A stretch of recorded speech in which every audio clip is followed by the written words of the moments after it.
Hello mga kabibig! Welcome back sa ating bagong YouTube channel. Ito ang pinakamaingay pala na YouTuber sa lahat ng YouTube.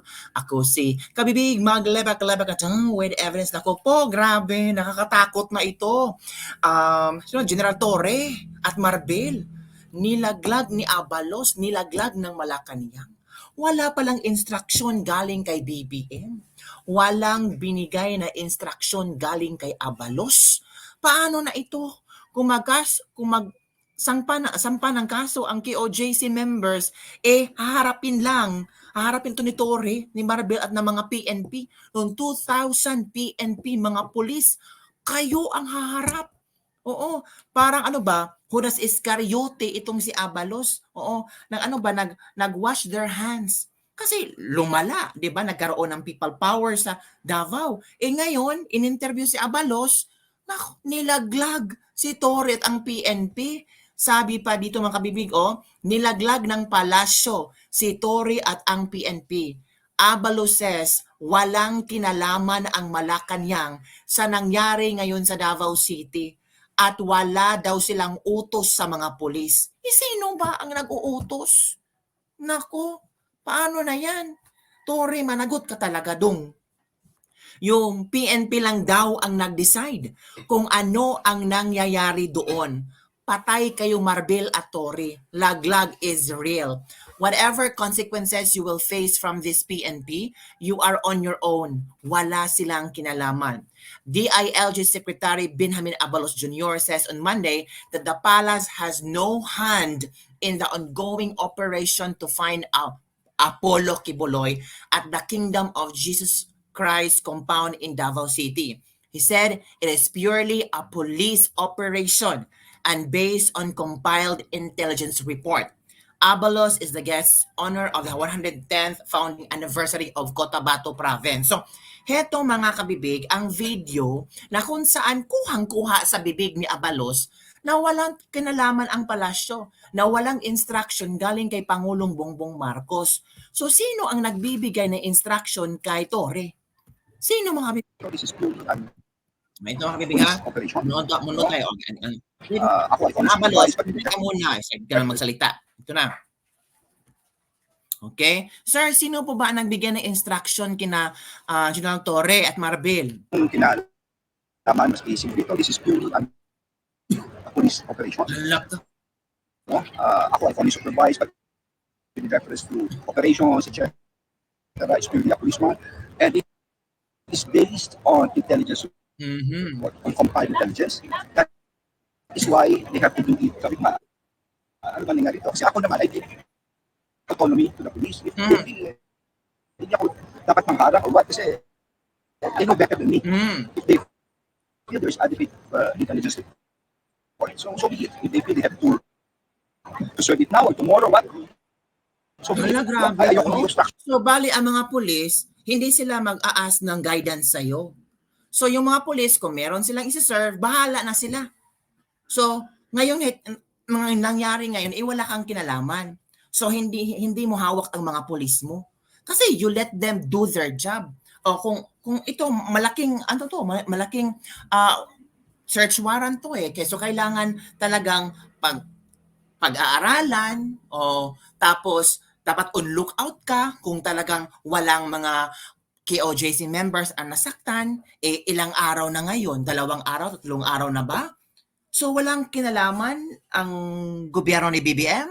So si Torre lang talaga ang may gawa nito. Si Torre lang ang nagmamando. Si Torre lang ang nagbibigay instruction sa mga pulis. Wow, powerful na pala si Torre ngayon kumpara kay Abalos. Diba? Kasi nakuha ni Torre na i-control ang 2,000 na mga pulis. Mga kabibig. So sabi ni Abalos dito so I let my men do their task. So bali, yung mga men mo never reported on you kung ano ang nangyari sa KOJC. So they never gave you a feedback na, sir, ito na nangyari sa KOJC. Mag-report ba kami sa inyo o hindi? So kung gusto nila mag-report, deadman mo na lang kasi gawin nyo yan. Kayo ang nagsagawa niyan. So wala na akong pakialam dyan. Bahala na kayo kung ano mangyari dyan. Kung ilan mamatay, kung babasagin nyo or pasabugin nyo ang KOJC, wala akong kinalaman dyan. Ikaw na, Tory, kasi ikaw ang gusto niyan. Mga ganun ba talaga kabibig?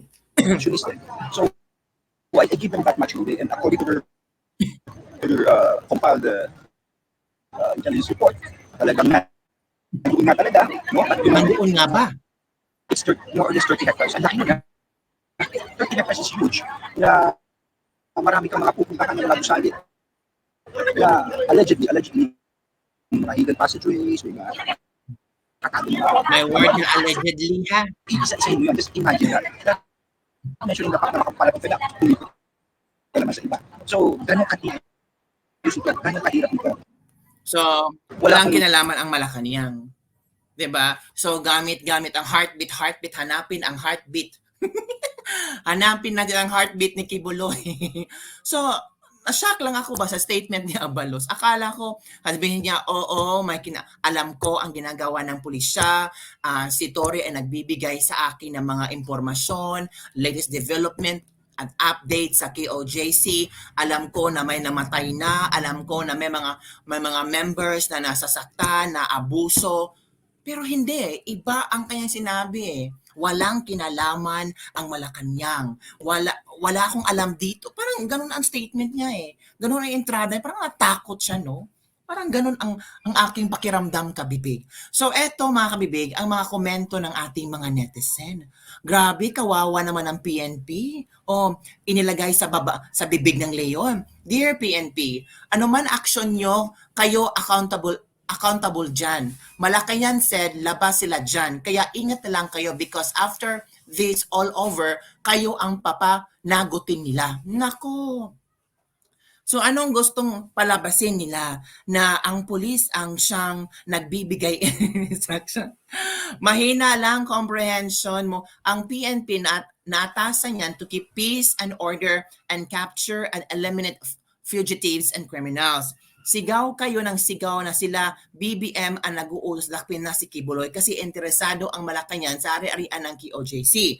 At kung ano-ano pang pinagsabi nyo na pakay nila versus Duterte and KOJC. Ipinapatupad ni General Marbel at General Torre ang tungkulin na ibinigay sa kanila ng Pangulo at ng DILG Secretary. So it means kung ibinigay ang tungkulin, so it means kahit ibinigay na, dapat itong si Torre at Marbel ay magre-report sa DILG at saka presidente. Magbibigay sila ng update. Sabi niya, Sir, susugod kami ngayon sa KOJC members. Ano pong masasabi ninyo? Oh, don't tell me. They're not functioning well? Naku, kalerky na talaga ang pag-iisip ng ibang tao ngayon. Sabi nila, tama daw si Abalos. Do you know what gigolo means? It means bayaran. Why in the world you call yourself a political bayaran, Lord? Ayusin mo muna bago ang fish ka followers dito nakakahiya. Ito pang mga sinasabi ng ibang, why I am not surprised. That is the present government's playbook. They use people, then leave them hanging on their own. A prime example is VP Sara. Totoo. Nabodol, nagamit, then later on sisirain. Yun lang talaga, di ba? Kawawang Philippine National Police, after lagpas 24 hours, nilaglag lang. Gawa-gawa naman pala sila ng action na walang kinalaman ang DILG Philippine Secretary. Kawawa naman. Pinagloloko tayo ng mga ito. So the PNP can decide to do such brazen actions without orders from top 2. Either sinungaling sila or incompetent dahil hindi nila alam ang ginagawa ng mga tauhan nila. Tama nga, di ba? Incompetent sila kasi hindi nila alam na ito na ang ginagawa ni Torre at Marbel. Kaya ito si Torre at Marbel hindi nagre-report sa kanila. So hinayaan na nila na rat-ratin kung gusto nila pasabugin or kung ano ang nangyari sa KOJC. Considering what this admin has shown us so far, it is possible it's both deception and incompetence. Oh, grabe naman. Alam nyo ba mga kabibig, may nabasa ako na meron palang mga pulis na ayaw na palang gawin ang pinagagawa ni Marbel, ni Torre. Sabi ng ilang mga pulis na nakakapagod na daw. Oo, pagod na sila. Hindi pa nga sila nag-change ng uniform. Konti pa nga ang pinapakain nila. Tapos ito ang ginagawa nila. May nabasa ako kabibig hanapin ko muna ito. Ito i-share ko sa inyo para sabihin nyo naman niya meron tayong nakita. Uy, meron ba? Okay, ito na yung mabibig ha. Basahin ko ha. Sabi dito, Admar Villando, sabi daw ng ilang mga pulis, hindi nila gusto ang ginagawa ngayon sa KOJC dahil alam nila mali. Natural, sinong taong hindi alam na mali ang ginagawa? Oo, buong tanga-tanga lang ang hindi nakakaalam na maling-mali ang ginawa ng mga pulis. Pero tinakot daw sila na ipatatapon sa sulu or tatanggalin sa serbisyo kung hindi susunod. Hulihin ninyo ang mga pasaway na opisyal. Oh, yun pala ang nangyari. Ipapatapon sila sa sulu o di kaya tanggalin sa serbisyo kung hindi isusunod. Naku, totoo kaya ito mga kabibig? Nawiwin, ang daming kawindangan na nangyari ngayon mga kabibig. Kawawa, oy. Ay nako, ito pa oh, ito pa. Meron pa akong nabasa mga kabibig ha. Dapat ko lang i-inform kung totoo ba ito or hindi. Depende na sa inyong interpretasyon. Ito na kabibig, pasahin natin ha. Post ito ni Crisette Laureta Chu. Totoo ba, Sir Chief, Office of the Chief PNP Marbel? Maraming nag-message kay Crisette Laureta Chu, mga Police Manila, papadavaw niyo. Totoo ba to? Asking as a taxpayer. Kawawa naman yung mga pulis sa Manila. Ipapadala yung iba sa Davao para madagdagan yung mga kapulisan. Naglabas po sila ng memo now 3 to 5 days po sila doon. Kawawa naman po. Yung mga asawa namin pulis, wala nang halos pahinga. Pati dahil nasa sagasaan, baka day off, natapos ipapadala pa sa Davao. Sobrang layo. Please hide my name, legal wife. Ay, may legal wife pala. Diba mga kabibig? So, ano sa palagay nyo? Nako, story managot talaga to. I'm sure ito mga KOJC members, magsasamba talaga ito ng kaso. Hindi nila ang tawag dito ba? Hindi nila hunungan itong si Tori at Marbel para managot. Hindi nila tatatatanan. Hindi si Tori at Marbel.